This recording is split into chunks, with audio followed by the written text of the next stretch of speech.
জবাইয়ে একাধিক ব্যক্তি শরীক হলে আল্লাহু আকবার কি সবাইকে বলতে হবে? এই বিষয়টা ভালো করে লক্ষ্য করেন। আমাদের সমাজে অনেক সময় আমরা গরু জবাই দিয়ে আসার পরে কসাই যারা থাকেন তারা আবার ছুরি নিয়ে আবার পোছায়, অথবা গরুর মালিক যিনি তারা আবার কি করে, পোছানো শুরু করে। এই ক্ষেত্রে আমরা আসার পরে কেউ যদি ছুরি ধরে আবারও পোছানো শুরু করেন, সেক্ষেত্রে প্রত্যেককে আল্লাহু আকবার বলতে হবে।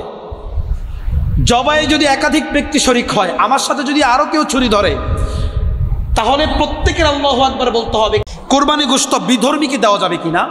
যেমন আপনাদের এলাকায় কোনো সিরাজ দেখান থেকে একজন হিন্দু আসছে মাংসের জন্য, আপনি বললেন তুমি তো হিন্দু, তোমার মাংস দিব কোন কারণে? ইসলাম বলে না। সে হিন্দু আসছে, যাই হোক, বৌদ্ধ হোক, খ্রিস্টান হোক, সে অন্য ধর্মের হোক, তাকে কোরবানি মাংস দেওয়া জায়েজ, কোনো সমস্যা নেই। আচ্ছা, তারপরে যে বিষয়টা সেটা হচ্ছে কোন দিন কোরবানি করা উত্তম। এটা প্রথমেই বলেছিলাম যে প্রথম দিন কোরবানি করা উত্তম। প্রথম দিন না পারলে 11 জিলহজ আপনি কোরবানি করতে পারবেন, সুযোগ আছে।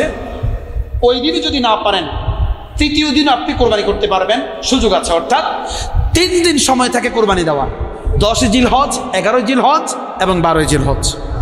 আচ্ছা, হ্যাঁ, এরপর আরেকটা মাসআলা, বিদেশে অবস্থানরত ব্যক্তি কোরবানি দিবে কোথায়? বিদেশে অবস্থানরত ব্যক্তি তার নিজ দেশেই কোরবানি দিবে, কোনো সমস্যা না, তার কোরবানি আদায় হয়ে যাবে।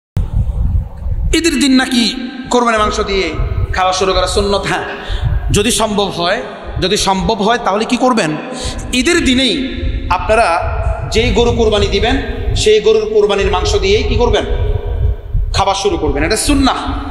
আচ্ছা, তারপরে বিষয় হচ্ছে রাতে কোরবানি করা যাবে কিনা। এটা তো শুরুতেই বলেছিলাম, পর্যাপ্ত আলোর ব্যবস্থা থাকলে রাতে কোরবানি করতে পারবেন, সমস্যা না। যদি জবাইতে কোনো সমস্যা না হয়, এরকম সম্ভাবনা থাকে, তাহলে কোরবানি করতে পারবেন, সমস্যা নেই।